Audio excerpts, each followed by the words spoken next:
This time it doesn't have the Congress element and is more of a post-election crisis, but it's got all the confusion, battles between opposing sides and factional loyalties that have led to bitter power struggles within the ruling party in the state.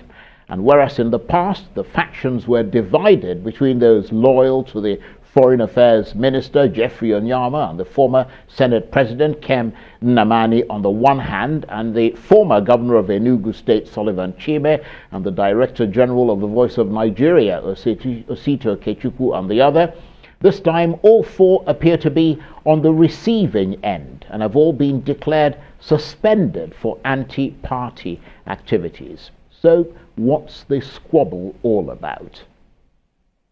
The fact-finding committee and the disciplinary committee have established a prima facie case of anti-party activities against Dr. Ken Nnamani and recommended him for suspension from the party. The extended state executive committee, including local government chairmen and local government secretaries of the party, have ratified the recommendation of the disciplinary committee and hereby request for immediate suspension of Senator Ken Nnamani. Apart from Senator Ken Nnamani, Barrister Chime, Honorable Geoffrey Onyeama, there were others that we received petitions against. That the party has regrettably expelled have actually had a history of instigating crisis in APC that dates as far back as 12 years ago. Every successive executive, including factions they created, were subjected to endless crisis.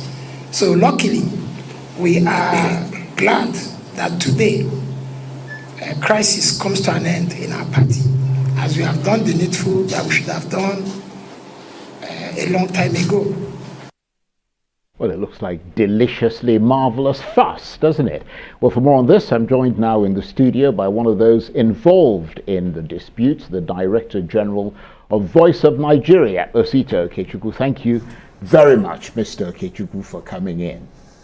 Thanks a million for providing us opportunity to have our own view.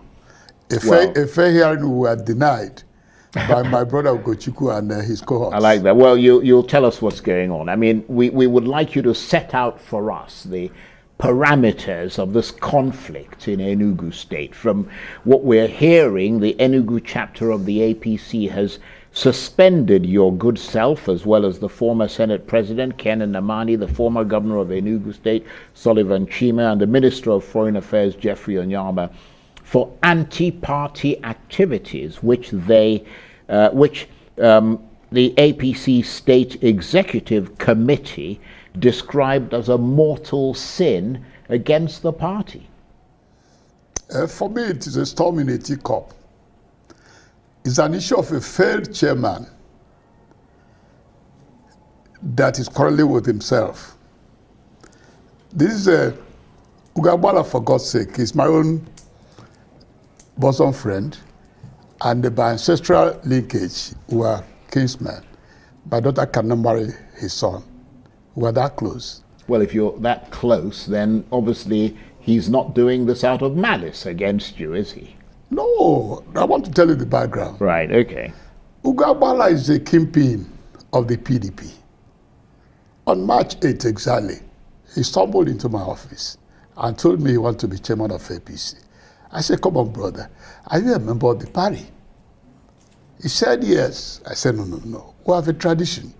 We could have come to welcome you, a big fish. You're a special advisor to the governor of Enugu State. If we were leaving the PDP, it could have been a matter of celebration. We did that when Ken Nnamani came. We did that when Sullivan Chime came. We did that when all of the big wigs that are today in our party graciously welcomed them. And we had to tell the world that we have increased our membership with some big fish, like somebody of your caliber. So you cannot say you're a member. He said, guess what? The governor of Imo State told him to be chairman of APC. That I know he's an organizer, that we had not been doing so well. I said, for God's sake, we've come from about 60-something thousand immediately after registration in 2013. And the registration of the measure of the APC took us over 10 years hard work. when you were in the cozy comfort zone of the PDP, enjoying yourself. And today, you are coming to be chairman. That in my years in this politics and in life, I do not see how somebody can walk into a parish and become a reverend father or a catechist that same day. And I do not see how somebody can walk into a mosque and become the imam of that mosque on that same day. He said, no. Osita, can you do me a favor? I said, which favor?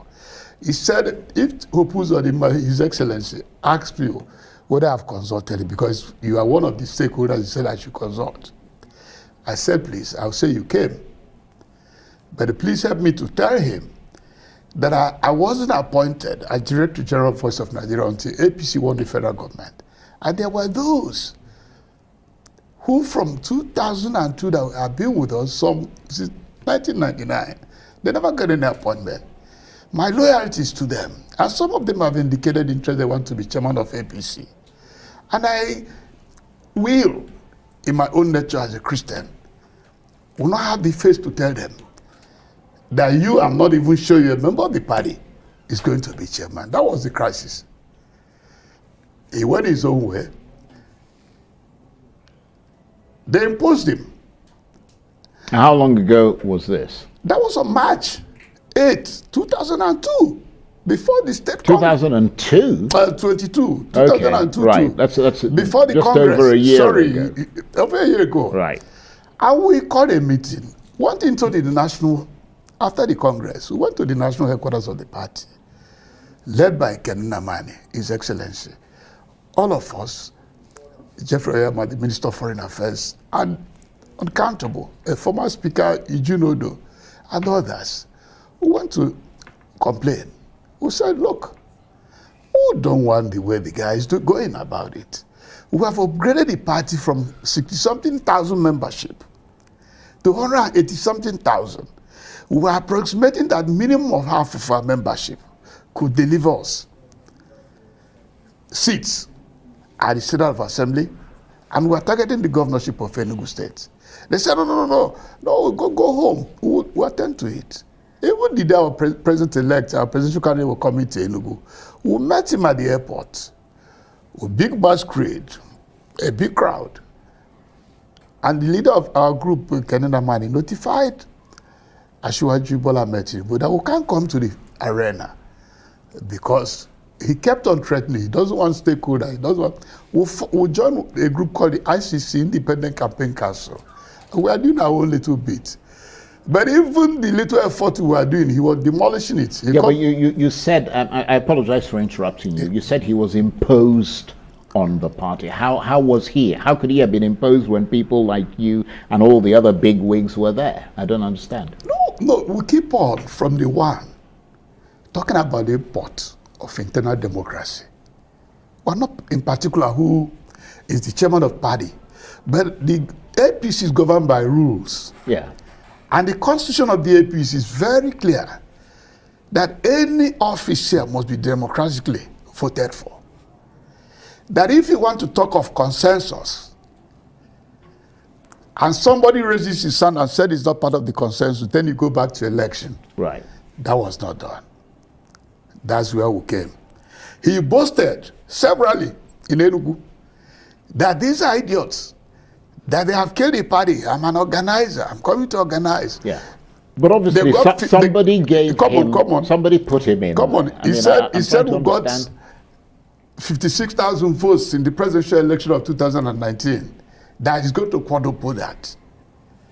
At the end of the day, behold, abysmally low 4,722 is what Asiwaju got. Look, I understand all that, but what I'm trying to understand is how did he become the chairman of the party when there are people like you there? I mean, how did you people allow him to become the chairman? I don't understand. You said he was imposed on you. No. Who imposed him? We cannot talk of the history of impunity. Governed by His Excellency Hopuzodinma, who then rated as the leader of the zone in the southeast. In the southeast, right? Because Okay. on the geopolitical zone. Because So that gave him some reach and leverage across the region. He did the same thing in Anambra. When we had primaries for the governorship of Anambra State, I called him because we were close. I said, why don't we do internal democracy so that Anambra people will vote a candidate for the party instead of a position? Which is the way it should be. And he went ahead to impose a candidate. And we came fourth. Right. He did the same thing this time around in Abia State. We came fourth. He did the same thing in Enugu. We came fourth. So you allege that he's muddying the waters, basically. I begged him. I said, please don't take us the narrow route of the former governor of Imo State, Rochas Okorocha.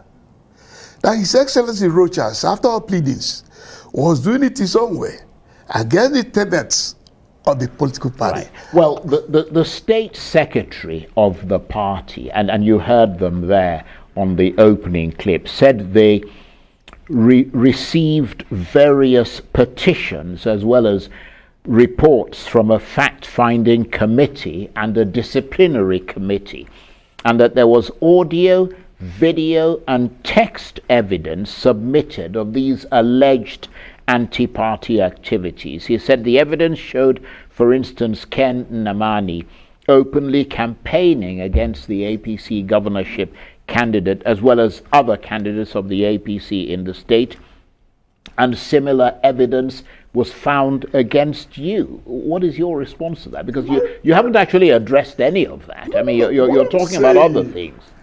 Is that the APC, I was a member of the major committee of the APC. We took time to prepare our constitution, not to fall into lapses. No, look. One of the things we said is that there must be fair hearing. Did you engage in anti-party activities or not? No, the most important thing is to I'm trying ask to understand why they're saying that's why they suspended you. Do you know why I thanked you? For this fair hearing. If they have given us fair hearing, we could have been in a position to establish the good work we did, which they dismantled. Before the election, during the election. Yeah, but when we came back for the election, we will talk about that later, because his public secretary had also queried him, pointing accusing fingers on allegation of manipulation of campaign funds. Yeah, look, that's a different story. So I'm dealing with your own... None of us engaged in anti-party activities. But do they have the authority to suspend you lot from the party? They say, as I said, they received petitions against you and they acted on that basis. I mean, they called you party merchants who have a history of instigating crisis within the APC. I mean, that's not very complimentary, is it? Party merchants who market votes got 56,000 in the presidential election of 2019. Yeah, but do they have the authority to suspend you? They do not. That's the culture of impunity I'm talking about. Right, okay. The party's constitution said that, recognize that the politics is local. You register from the one at your ward level. And that ward has an executive committee.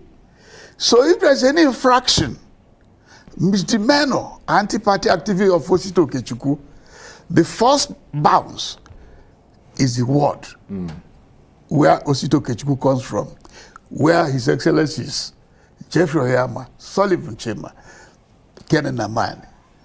Then from that ward level, you take the case to the local government level and before the state.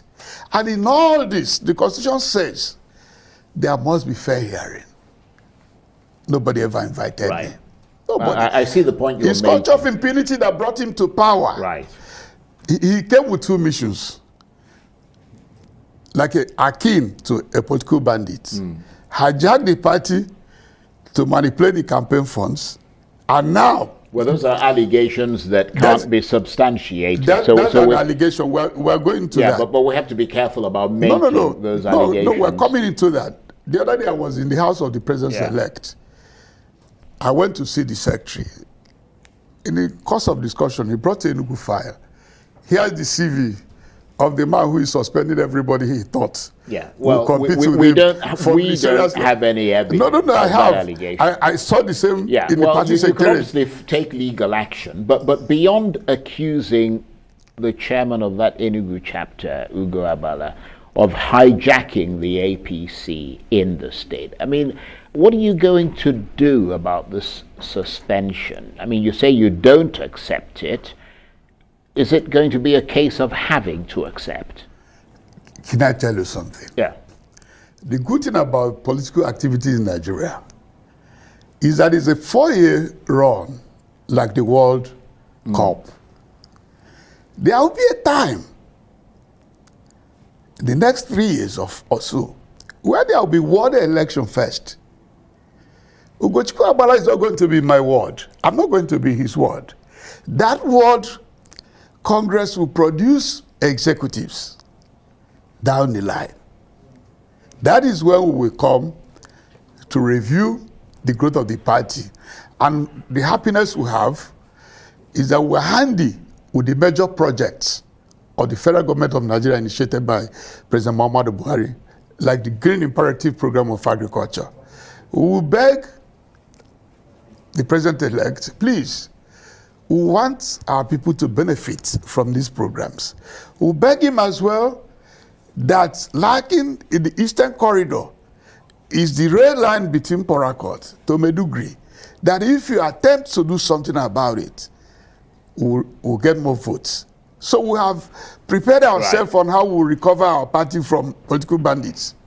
We're already moving ahead. Right. We're not talking about what he's talking today. We're not on the same page with him. We are worried that a region, the party could have done well, that we were unnecessarily distracted and dislocated. Well, I mean, the background music, if I might call it that, to this dispute sounds like there's more conflict going forward. No, there's not going to be conflict. The good luck is that the president-elect, Asiwaju Bola Ahmed Tinubu, is a veteran.